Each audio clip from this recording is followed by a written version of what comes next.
सभी दोस्तों का बहुत बहुत स्वागत है। दोस्तों, आज के वीडियो में आपको दो महत्वपूर्ण ज्ञान प्राप्त होगा। पहला ज्ञान है भगवान महात्मा बुद्ध के उपदेश। उसके बाद जानते हैं स्वास्थ्य से संबंधित बहुत ही महत्वपूर्ण जानकारी। इसलिए सभी मित्रों से विनम्र निवेदन है, मित्रों वीडियो पूरा लास्ट तक सुनिए। आज आपको दोनों ही ज्ञान बड़े अनमोल के ज्ञान है। तो दोस्तों चलिए पहले भगवान महात्मा बुद्ध के उपदेश को सुनते हैं एक छोटी सी कहानी के माध्यम से। रात्रि विश्राम के लिए भगवान बुद्ध के शिष्यों ने एक सुनसान स्थान पर डेरा डाला हुआ था। चंद्रमा की चांदनी रात में हर वस्तु स्पष्ट दिखाई दे रही थी। तभी एक शिष्य ने भगवान बुद्ध से एक कथा सुनाने का आग्रह किया। बुद्ध ने अपने प्रिय शिष्य की बात टाल ना सके, सभी को बैठने का इशारा किया और कथा सुनाते हुए बोले, एक गांव में मेला लगा हुआ था। वहीं पर एक छोटा सा कुआं था जिसमें एक आदमी भूल से गिर गया था। वह चिल्लाने लगा, मुझे बचाओ मुझे बचाओ। लेकिन मेले में बड़ा शोरगुल था, कौन सुने उसकी आवाज। लोग अपने काम धंधे में लगे हुए थे। सांझ हुई, लोग जल्दी में थे। इतने में एक समाज सेवी युवक कुएं के पास आकर बैठा। उसे अंदर से आदमी की आवाज सुनाई दी। वह बोला, चुप रहा, यह बिना दीवार का कुआं किसने बनाया? उस मेला अधिकारी के खिलाफ कार्रवाई करूंगा। यह कहते हुए वह आगे चल दिया। इतने में एक सन्यासी वहां आकर बैठा। कुएं के अंदर से आदमी चिल्लाया, मुझे निकाल लो मुझे निकाल लो। सन्यासी बोला, भाई पिछले जन्म में तुमने कुछ कुकर्म किए होंगे, कुछ गलत काम किए होंगे जिसका फल भोग रहे हो। अपना अपना फल सभी को भोगना पड़ता है, इसमें कुछ नहीं किया जा सकता है। उस आदमी ने कहा, यह तुम मुझे पीछे समझा देना, पहले कुएं से मुझे बाहर निकालो। फिर सन्यासी बोला, देखो मैं तो कर्म त्याग चुका हूं, गांव के लोगों से कहूंगा तुम्हारी कुछ मदद कर दें। कहते हुए वह भी चल दिया। इतने में एक हरा थका किसान उधर आया। सोचा कुएं से पानी खींचकर प्यास बुझा लूं। इतने में कुएं की ओर से आवाज आई, मुझे निकालो मुझे निकालो। किसान ने अंदर झांका, देखा एक आदमी गिरा पड़ा है। किसान बोला, भाई यह रस्सी तो है पर बड़ी पतली है, टूट जाएगी। देखो मैं कुछ उपाय करता हूं। उसने अपनी धोती खोली और रस्सी के साथ बांध दी। उसकी सहायता से वह आदमी बाहर आ गया। उस आदमी ने किसान के पैर पकड़ लिए और कहा, भाई तू सच्चा धार्मिक है, सच्चा समाज सुधारक है। उन लोगों ने तो मेरी सुनी ही नहीं। किसान बोला, भैया मैं समाज सुधार तो कुछ जानता ही नहीं, पर यह जानता हूं कि जो दूसरों की फिक्र कर सकता है वही दयावान होता है। सभी में ऊपर वाले रहते हैं, ऊपर वाले उसकी सहायता करते हैं। जैसे अपने और अपने बच्चों की फिक्र, वैसी ही दूसरों की फिक्र कर सकता है, वही दयावान होता है। दोस्तों, इस छोटी सी कहानी से आपको क्या प्रेरणा मिली, आप हमें कमेंट सेक्शन में जरूर बताइएगा। चलिए मित्रों, जानते हैं स्वास्थ्य से संबंधित आज की जो कहानी है। दोस्तों, सर्दियों वाला लड्डू, गर्मी ठंडी वाला लड्डू। जी हाँ दोस्तों, आज हम आपको एक ऐसे लड्डू बनाने के बारे में बताएंगे जिस लड्डू का सेवन अगर आप ठंडी भर कर लेते हैं तो आपके शरीर में किसी भी पोषक तत्व की कमी नहीं होगी। आपका शरीर कितना भी कमजोर होगा, आपका शरीर हष्ट पुष्ट हो जाएगा। अगर आपके शरीर में कहीं भी कोई भी दर्द है, जैसे गठिया, बाई, बताफ, जोड़ों का दर्द, कमर का दर्द, या आपके शरीर में खून की कमी है, कि जितनी भी प्रकार की कमजोरी है, सारी कमजोरी दूर हो जाएगी। उसके साथ साथ दोस्तों आपके शरीर से छोटे मोटे जो भी रोग है वो गायब हो जाएंगे और आपका शरीर दोस्तों कभी बीमार नहीं पड़ेगा। उन चीजों से बना हुआ यह लड्डू है, उन चीजों से बना हुआ यह लड्डू है। तो लड्डू किन किन चीजों से बनाया जाएगा, वो 16 चीजें कौन सी है, वो 16 चीजें कौन सी है और उन 16 चीजों में कौन कौन से प्रोटीन से विटामिन पाए जाते हैं ये भी हम बताएंगे। लड्डू कब खाना है, कितनी मात्रा में खाना है, कैसे खाना है ये भी बताएंगे। दोस्तों सब लोग जानते हैं ये हमारा शरीर 5 तत्वों से बना है। जब हमारे शरीर में किसी भी पोषक तत्व की, किसी भी विटामिन की कमी होती है तभी हमारा शरीर बीमार होता है यानी कमजोर होता है। दूसरी तरफ दोस्तों हमारे शरीर में पाए जाते हैं 3 दोष, वात दोष, पित्त दोष और कफ दोष। जब ये हमारे शरीर का 3 दोष बढ़ जाता है तब हम बीमार होते हैं। तो दोस्तों आज हम यही बताने वाले हैं कि 16 चीजों का लड्डू बना के पूरा परिवार, पूरा घर आप पूरी ठंडी पर खाइए। दोस्तों आने वाला जो 8 महीना है, 4 महीना गर्मी का, 4 महीना ठंडी का आराम से निकल जाएगा। ये 8 महीना बीमारी का महीना होते, ये 8 महीना में तरह तरह की बीमारियां हमारे शरीर में प्रवेश कर जाती है तो हमारी शरीर अंदर से बहुत मजबूत हो जाएगी। तो दोस्तों हमें कोई बीमारी नहीं होगी। इसके इतने सारे बेनिफिट्स हैं, क्या बताएं दोस्तों, ये भी बताएंगे वो 16 चीजें से बनाया कैसे जाएगा और इसके फायदे क्या है ये भी बताएंगे।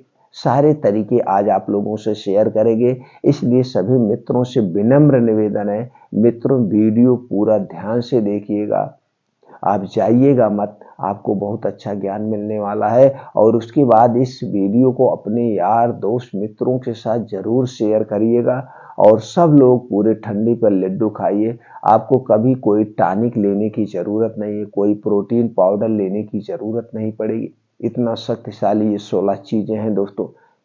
ये बड़ा दोस्तों ये बड़ा महत्वपूर्ण वीडियो है इसलिए पूरा देखिए। चलिए दोस्तों जानते हो 16 चीजों के बारे में, पाए जाने वाले तत्व के बारे में। दोस्तों इन 16 चीजों में पाया जाता है protein, zinc, calcium, magnesium, phosphorus, iron, dietary fibre, antioxidant, vitamin A, vitamin B, vitamin C, vitamin D, vitamin E, vitamin K, vitamin B 2, vitamin B 3, vitamin B 5, vitamin B 6, vitamin B 12, carbohydrate, anti inflammatory, magnesium जैसे छोटे मोटे और तत्व पाए जाते हैं। अब दोस्तों हम इसे जानते हैं, इसके फायदे क्या हैं।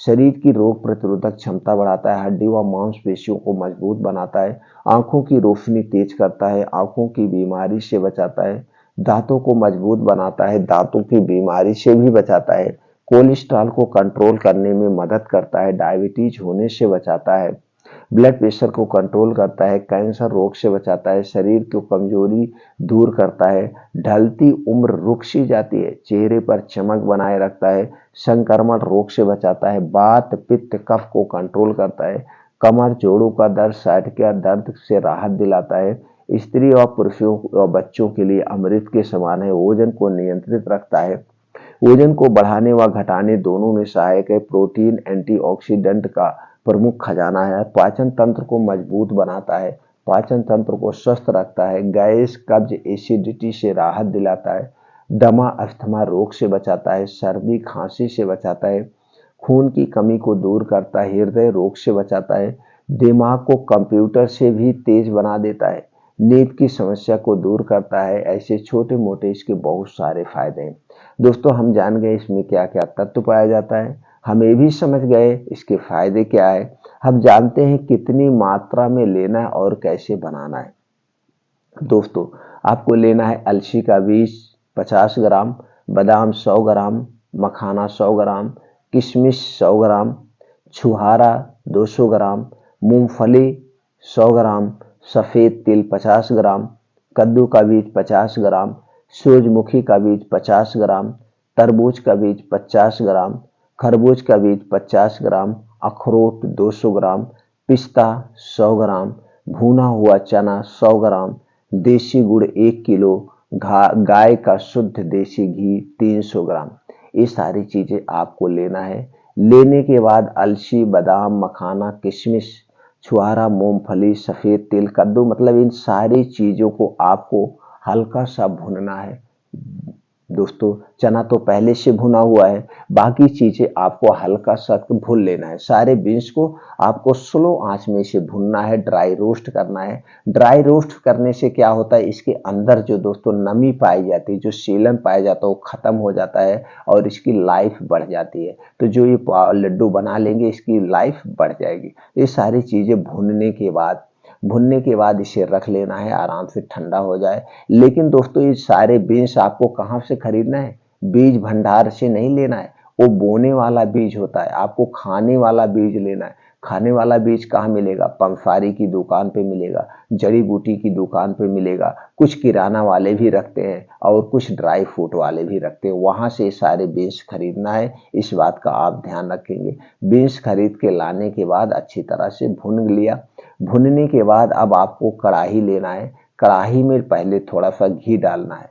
इस घी में भूनना भी है, इसे घी में भूनेंगे तो और बढ़िया होगा। ये सारी चीजें घी में भून सकते हैं, वैसे भी भून सकते हैं, कोई दिक्कत नहीं है। जैसे भी आप भुने, चाहे घी में भुनिए चाहे वैसे भुनिए। सारी माताएं बहनें जो घर की हैं वो सब लड्डू बनाना जानती हैं। तो दोस्तों ये हो गया। अब उसके बाद कढ़ाई में घी डालें। घी डालने के बाद उसी में गुड़ डाल करके आपकी चटनी बनेगी। जब आपकी ये चटनी बन जाए तो चटनी में ये सारे बीन्स को डाल करके बस आपको लड्डू बांधना है। लड्डू कितना ग्राम का बांधना है, 100-100 ग्राम का लड्डू बांधना है। 100 ग्राम का लड्डू बांधना है या 50-50 ग्राम का बांधिए, जो भी 100-100 ग्राम का आराम से बन जाएगा। नहीं तो 50 ग्राम, जैसे भी हो आप बांध सकते हैं। अब लेना लड्डू कैसे है, एक एक लड्डू आपको लेना है सुबह शाम। सुबह शाम कब लेना है, एक लड्डू सुबह लेना है खाली पेट। खाली पेट बस। लड्डू खाने के कुछ नियम है। लड्डू खाने के 1 घंटे पहले कुछ नहीं खाना पीना है और लड्डू खाने के 2 से ढाई घंटे बाद तक कुछ भी खाना पीना नहीं है। ये 2 से ढाई घंटे जो लड्डू है ये जाके अपना काम करेगा। एक घूंट पानी भी नहीं पीना, कुछ नहीं, 2 से ढाई घंटे बाद तक, तब ये बढ़िया से काम करेगा। ये हो गया सुबह खाने का। और रात में कब खाना है, रात में दोस्तों आपको नहीं लेना है सूर्य डूबने के पहले। जब सूर्य डूबता है 5 से 6 बजे, तो दोस्तों शाम को 5 से 6 बजे लेना है। बस उस समय भी आपको खूब जोर की भूख लगती है, तब आपका कुछ ना कुछ खाने का मन करता है। चाहे आप घर पे कुछ बना के खाते, पकौड़ी खाते, चाय पीते, बिस्किट लेते, कुछ लेते, तो उस समय इस लड्डू को खाना है। एक लड्डू सुबह, एक लड्डू शाम। यानी कि 100 ग्राम का लड्डू आपको सुबह लेना है, 100 ग्राम लड्डू शाम को लेना है, 200 ग्राम लड्डू डेली लेना है। अपने पाचन तंत्र पे देखिए, सबकी शरीर की कैपेसिटी एक बराबर नहीं होती। अगर आपका पाचन तंत्र कमजोर है, आपको गैस एसिडिटी पहले से बनती है, तो दोस्तों आप एक ही लड्डू एक दिन में खाइए, 100 ग्राम ही खाइए। अपने शरीर की कार्य क्षमता के अनुसार किस हिसाब से आप काम कर रहे हैं, फिजिकल वर्क कैसे करते हैं, योगा प्राणायाम, जिम कैसे जाते हैं। आप जिम जा रहे हैं, बहुत ज्यादा किसान हैं, बहुत ज्यादा मेहनत करते हैं, तो आप एक लड्डू सुबह एक लड्डू शाम, 200 ग्राम लड्डू डेली लीजिए। अगर आप ऐसे ऑफिशियली बैठने वाला काम कर रहे हैं तो 100 ग्राम लड्डू डेली लीजिए। दोनों तरीके से आप ले सकते हैं। तो दोस्तों 2 लड्डू आप खाइए। कितने दिन तक, हमने जैसे कहा नवंबर, दिसंबर, जनवरी, फरवरी, ये 4 महीना ठंडी का समय है। 4 महीना नहीं तो 3 महीना इस लड्डू को जरूर खाइए। आप 3 महीना इस लड्डू का प्रयोग करते हैं तो दोस्तों आपका शरीर हष्ट पुष्ट हो जाएगा। आपके शरीर की सारे पोषक तत्वों की पूर्ति हो जाएगी और आपका शरीर इतना बलवान बन जाएगा कि सारी बीमारी को स्वतः ठीक कर लेगा। तो दोस्तों इसलिए इस लड्डू को बनाइए, खाइए, लेकिन डेली आप 2 घंटे का योगा प्राणायाम मेडिटेशन जरूर करिए। इसके लिए आपको रोज सुबह 5 बजे उठ जाना है। 5 बजे उठ जाने के बाद 5 से 7 बजे तक 2 घंटे खूब जम के योगा करिए, प्राणायाम करिए, मेडिटेशन करिए। इसे कभी स्किप मत करना, ये 2 घंटा जरूर अपने लिए दीजिए। देखिए दोस्तों आप कैसे स्वस्थ व निरोग हमेशा बने रहेंगे। मित्रों ये जानकारी ज्यादा से ज्यादा दोस्तों तक शेयर करें। सब लोग जानकारी अपनाएं, घर पर इस लड्डू को बनाएं, सब लोग खाएं, स्वस्थ व निरोग रहें। फिर मिलते हैं दोस्तों अगले वीडियो में ऐसी ही महत्वपूर्ण जानकारी के साथ।